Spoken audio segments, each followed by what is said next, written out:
रूस के तेवर ठंडे पड़ गए हैं। काफी लंबे समय के बाद पहली बार व्लादिमीर पुतिन ने कहा है कि हम डील के लिए, बातचीत के लिए डायरेक्ट यूक्रेन से तैयार हैं। याद दिलाना चाहूंगा कि अभी तक व्लादिमीर पुतिन कह रहे थे कि हम यूक्रेन से डायरेक्ट बात ही नहीं करना चाहते, लेकिन अब रूस के तेवर इस मामले में ठंडे पड़ गए हैं। पॉजिटिव रेस्पॉन्स तो ज़ेलेंस्की की तरफ से भी आ गया है।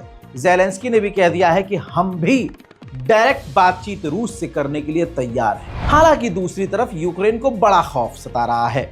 यूक्रेन को यकीन है कि रशिया हम पर छोटा मोटा परमाणु बम तो जरूर दागेगा, हमें पूरी तरह से बेकार करने के लिए।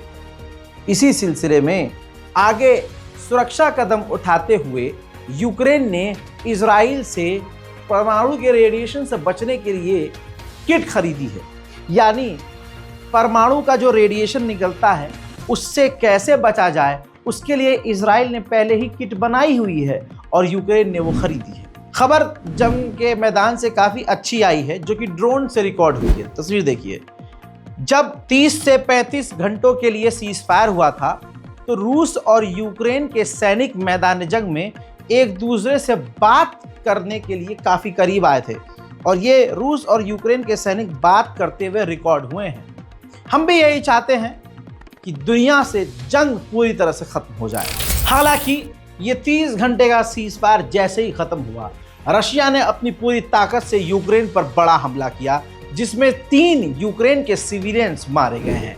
एक बड़ी जानकारी आपसे मिस हुई होगी, मैं बता दूं, कुसुम हेल्थ केयर नाम की एक दवाई बनाने वाली भारतीय कंपनी यूक्रेन में थी। काफी बड़ी कंपनी है, काफी बड़े इलाके में ये फैली हुई थी। व्लादिमीर पुतिन के बेस्ट फ्रेंड ने, रूस ने उस भारतीय कंपनी पर ही सीधा अटैक कर दिया। मिसाइल गिरी और उसके बाद पूरी फैक्ट्री में आग लग गई। देखते ही देखते भारत की वो कंपनी जलकर राख हो गई।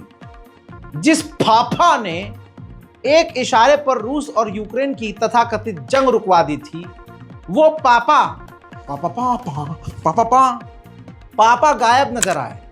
हत्ता कि अब उस यूक्रेन में मौजूद भारतीय कंपनी ने मोदी से मांग की है कि मदद कीजिए, हम पूरी तरह से बर्बाद हो रहे हैं और रूस के निशाने पर हैं। लेकिन आण भक्तों के पापा पुतिन को फोन करने के लिए तैयार नहीं है। उधर यूक्रेन का दावा यह है कि अब तक हम 9 लाख से ज्यादा रूसी सैनिकों को मार चुके हैं और घायल कर चुके हैं। उधर डोनाल्ड ट्रंप ने दावा यह किया है कि इसी हफ्ते रूस और यूक्रेन का सीज फायर हो जाएगा। रूस पूरी तरह से अमेरिका की इस सरकार से खुश है। क्रेमलिन ने खुद कहा कि अमेरिका की गवर्नमेंट ने जो ये स्टेटमेंट जारी किया है कि हम नेटो की मेंबरशिप यूक्रेन को नहीं देंगे, हमें इससे काफी सुकून मिला है। ज़ेलेंस्की ने कहा कि हम लंदन और पेरिस अपनी एक टीम भेज रहे हैं हमारे हालात पर बातचीत करने के लिए और सीज फायर के लिए। उधर रशिया रुक नहीं रहा है। ये तस्वीर देखिए, रूस ने यूक्रेन के ओडेसा के इलाके पर खौफनाक बमबारी की है, जिसके बाद पूरे इलाके में आग लग गई। साउथ कोरिया की ऑटोमोबाइल कंपनी किया, जी हाँ, बहुत जल्द जो रूस छोड़कर भाग गई थी, वापस रशिया में आने वाली है। अमेरिका जब रूस के खिलाफ अब शांत हो गया है, अब भागी हुई कंपनियां वापस रूस आ रही हैं।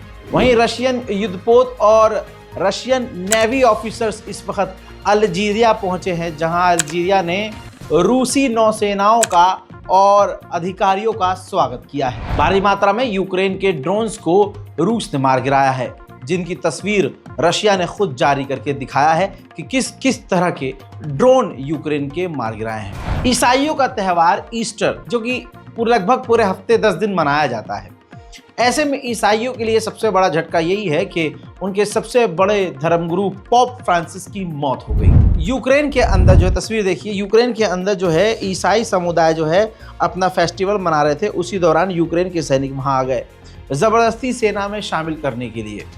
तो ये जो लोग भाग रहे हैं, अपने ही देश के सैनिकों को देखकर भाग रहे हैं, क्योंकि ज़बरदस्ती यूक्रेन के सैनिक यूक्रेन के लोगों को सेना में शामिल कर रहे हैं। व्लादिमीर पुतिन ने अपने मुंह से आकर कहा कि एक दिन का जो सीज फायर हमने किया था उसको ज़ेलेंस्की रिजेक्ट करने वाला था, लेकिन वेस्टर्न देशों ने उसे समझाया कि अगर आपने ऐसा किया तो आपकी पीआर के लिए अच्छा नहीं होगा। सुनिए पुतिन ये खुद कह रहे हैं।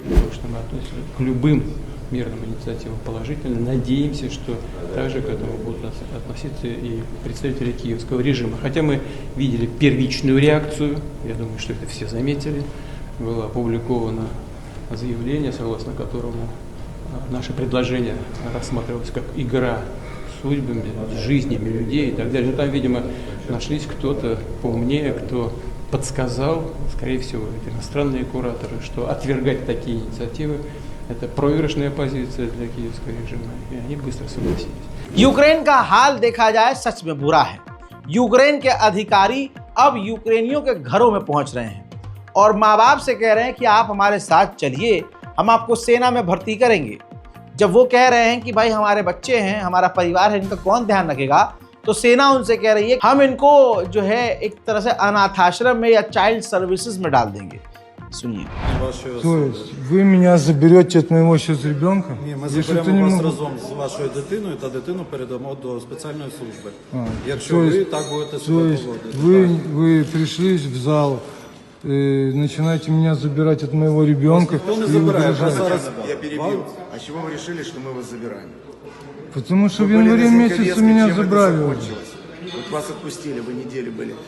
Чем это закончилось? Меня отпустили, все. По До причине у вас свидания. основания для отсрочки или что? तो भाई ये यूक्रेन की सेना का हाल है।